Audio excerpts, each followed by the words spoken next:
Bonjour, c'est Baltham pour vous présenter aujourd'hui un nouveau savoir en sucette sur le thème de l'humeur et la musique. Donc, tout le monde connaît cette expression comme quoi la musique adoucit les mœurs. Donc, logiquement, nous allons regarder globalement ce qu'est la musique et pourquoi la musique pourrait adoucir les mœurs.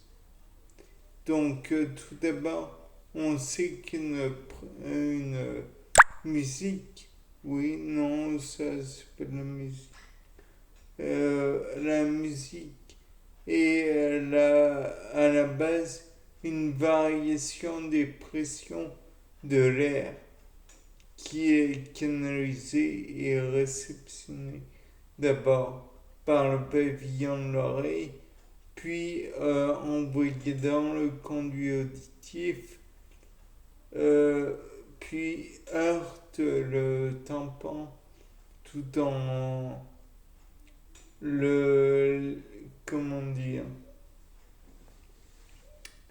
en l'adoucissant peut-être avec le cérumen, ça isole de toute comment dire, de tout le conduit auditif et empêche la dissémination de toute l'énergie phonique, puis donc ça heurte le tympan, ça entre en contact, le tympan entre en contact avec le marteau qui entre en contact et libère de l'énergie de la vibration qui a été produite précédemment à l'enclume qui entre elle-même en contact avec l'étrier. Tout cela est possible, bien sûr, car la vibration est dans un solide. Néanmoins, il est possible aussi d'envisager le fait que la trompe de Stache, qui est un conduit menant jusqu'au nez, et donc à l'air ambiant. Voilà. Donc en fait, les vibrations se font aussi dans l'air. Donc voilà. Ensuite, l'étrier va entrer en contact avec le, mince, lenticulaire, lenticulaire de la cochelée. Et la cochelée va mettre en contact les cils vibratiles qu'elle contient avec des ions Ca2+, cela va engendrer un potentiel, un courant potentiel qui va être décodé par le cerveau par la suite. Donc ça déjà, j'ai globalement résumé l'idée. Néanmoins, il y a la possibilité que cela agisse sur l'humeur. Donc, d'après moi, c'est possible que ça agisse sur l'humeur si éventuellement le potentiel nerveux est excitateur ou au contraire inhibiteur de plusieurs neurotransmetteurs.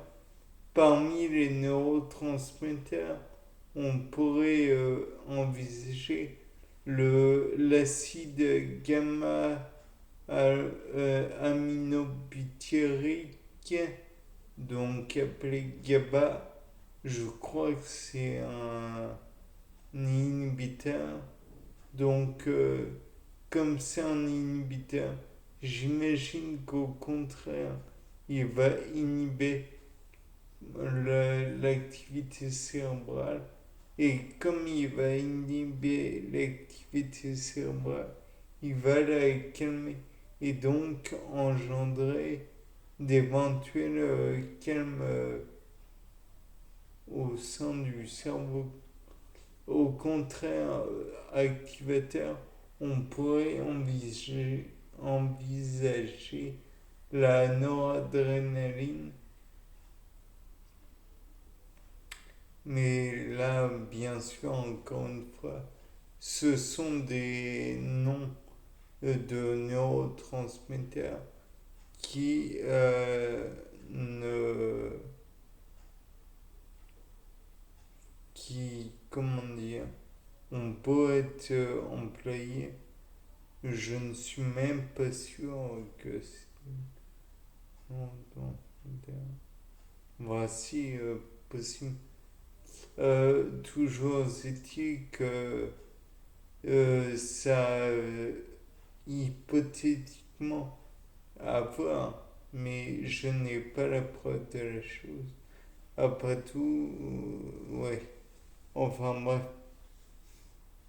toujours est-il que cette musique peut aussi faire vibrer le, le cytoplasme plutôt dans les cellules, ce qui pourrait être ressenti par le cerveau comme un stress.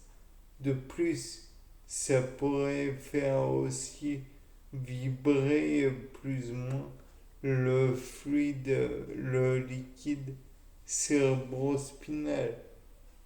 Et donc, encore une fois, on pourrait ressentir comme un stress ou une activité positive, comme une caresse que l'on fait au cerveau.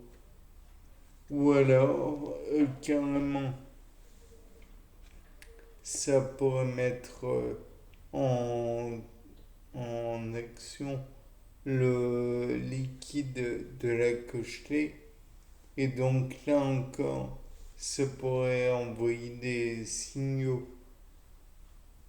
presque parasites pour et donc exciter des neurones à des fins parasites et non pour des raisons valables.